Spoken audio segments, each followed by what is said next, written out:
Section number 1. No person shall be deprived of life, liberty, or property without due process of law shall be any person be denied by the equal protection of the law.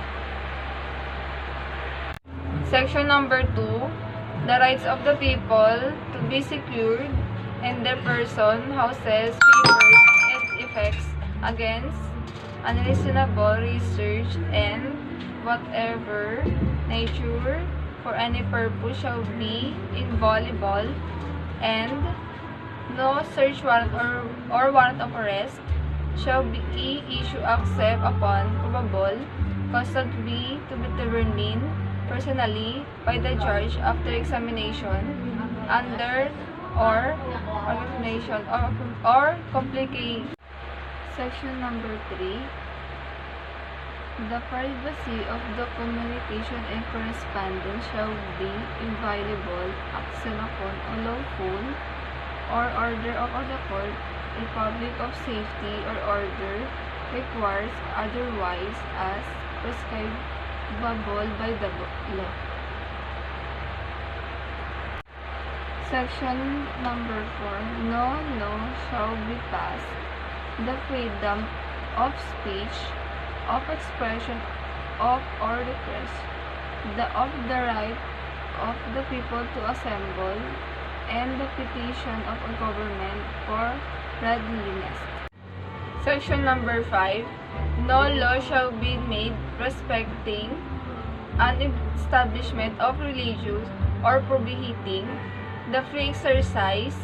Therefore, the free exercise and enjoyment of religious profession and worship with discrimination or preference shall be forever allowed.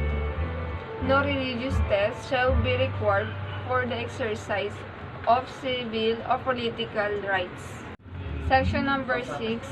The liberty of abode and of the changing the within of the limits prescribed by law shall be not impaired except upon lawful order of the court shall the rights to travel being impaired except in interest of national security, public safety, or public health may be provided by law.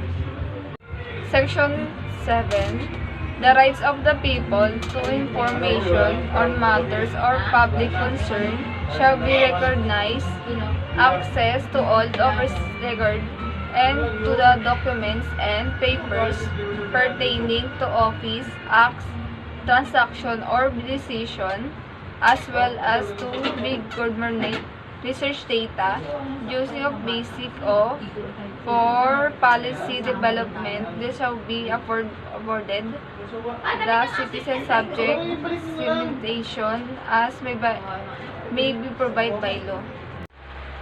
Section number 8. The rights of the people, including those employed in the public and the private section, to inform the unions, association, for purpose not to law shall be.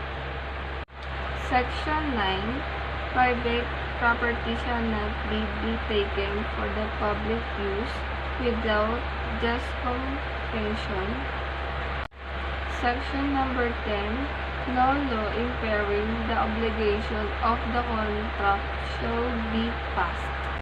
Section 12. Any person under the investigation of the commissions of an offense shall have rights to inform of his rights to remain silent and to have competent and independent consult, probably of his own choice. If the person cannot be afforded the services of counsel, he must be provided with one. Those rights can be waived except in writing in the presence of counsel.